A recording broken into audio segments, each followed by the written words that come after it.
প্যাচের বাউর চলে আসছে, পুরাই অস্থির। আরও অবস্থা খারাপ। ভিডিও তো চলতেছে, তোমাদের তো উঠতেছে। আমরা একসময় এরকম মেহগনি বাগানে খেলা করতাম, ক্রিকেট খেলা করতাম। আচ্ছা আচ্ছা, হ্যাঁ। আপনার বাসা এখানেই? এই জায়গায় একটা কৃষ্ণচূড়া গাছ আছে, দেখতে সুন্দর লাগছে খুব।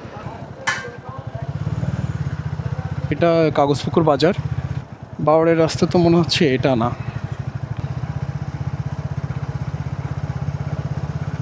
আচ্ছা, যাই হোক, আমি কাগজপুকুর যে বাজার হয়ে ভিতরে আমি ঢুকলাম।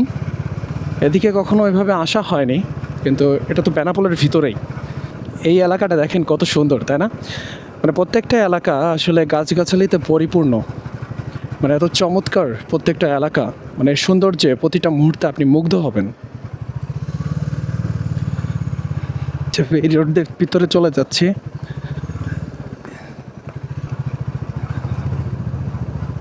এটা সম্পূর্ণ একটা একদম পুরো গ্রামীণ একটা এলাকার রাস্তা খুবই খারাপ।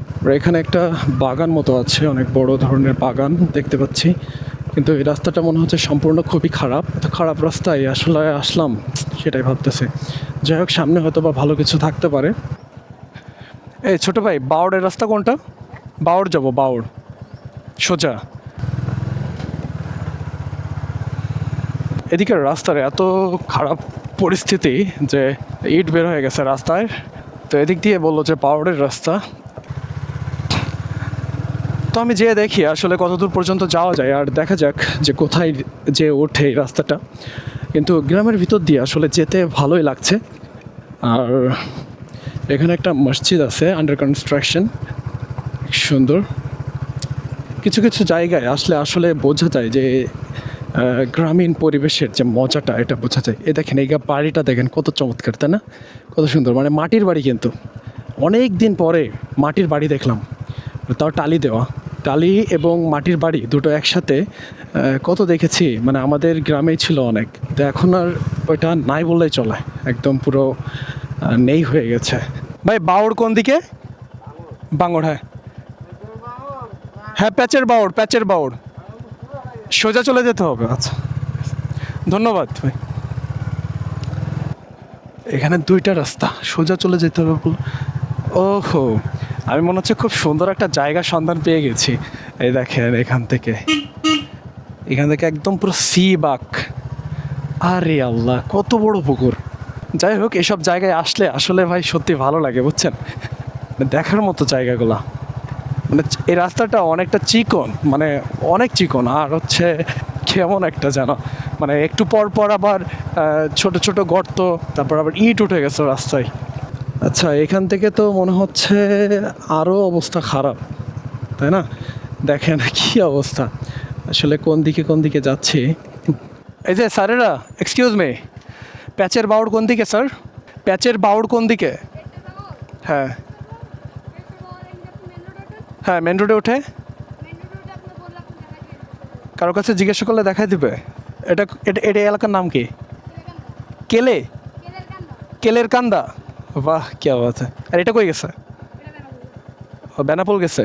আচ্ছা, তাহলে প্যাচের বাউড় যাবো এদিকে, তাই তো?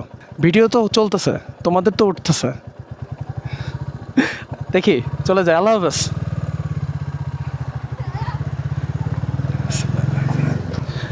অনেক দিন আসলে এরকম দেখা হয় না। এখানে দেখেন ভাই, পুরো মেহগনি বাগান। আমরা একসময় এরকম মেহগনি বাগানে খেলা করতাম, ক্রিকেট খেলা করতাম। যেরকম গাছে লাগলে কি যেন, গাছে লাগলে আউট না কি, এরকম কিছু রুলস রেগুলেশন ছিল আমাদের। তো আমি মেন রোডে চলে আসছি, মানে মেন রাস্তায় চলে আসছি। এখান থেকে প্যাচের পাওয়ার কোন দিকে সেটাই তো জানি না।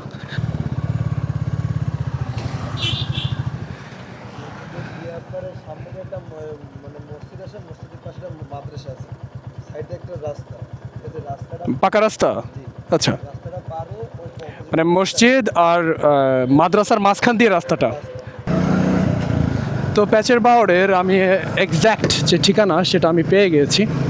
তো সেই দিকে আমি রওনা হলাম। আমার আসলে অনেক দিন থেকে এই প্যাচের বাওড়ে আসার অনেক ইচ্ছা, কিন্তু সময় করে আসা হয় না আর কি।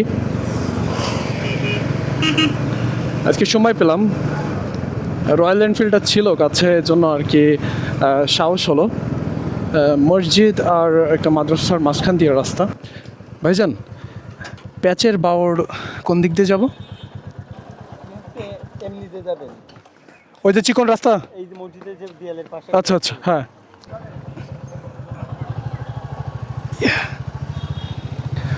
তো এই ভাইটা আমার সাথে যাচ্ছে।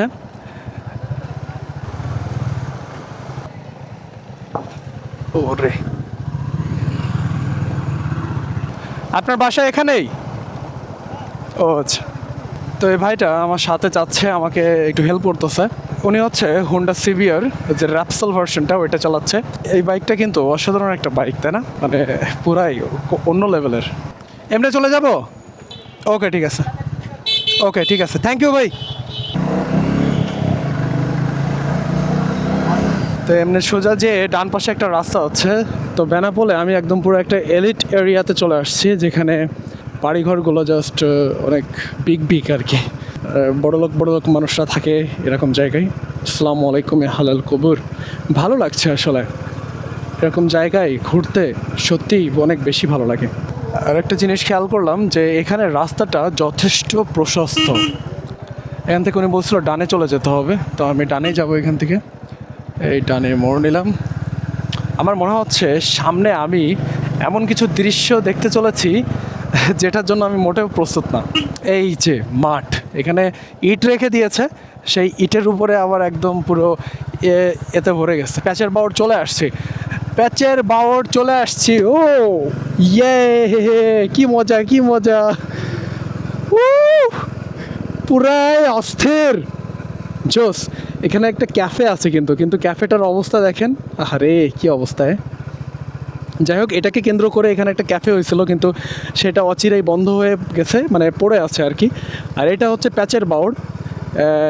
দেখতে অসাধারণ লাগছে চারিপাশে, মানে এই পাশে সবুজে সমারোহ, সব ধান ভুঁই, আর এই হচ্ছে প্যাচের বাওড়। অনেকদিন ধরে আসবো করে এখানে আসা হচ্ছে না, তো লাস্ট চলেই আসলাম। এখানে একটু বাইকটা রেখে। যে দেশে রামধনু একে প্রেমীরা কবিতা লেখে, চলো না সেই দেশেতে, কেউ খুঁজে পাবে না। কথার গুঞ্জন শুনবো দুজন, কেউ শুনতে পাবে না। যে দেশে রামধনু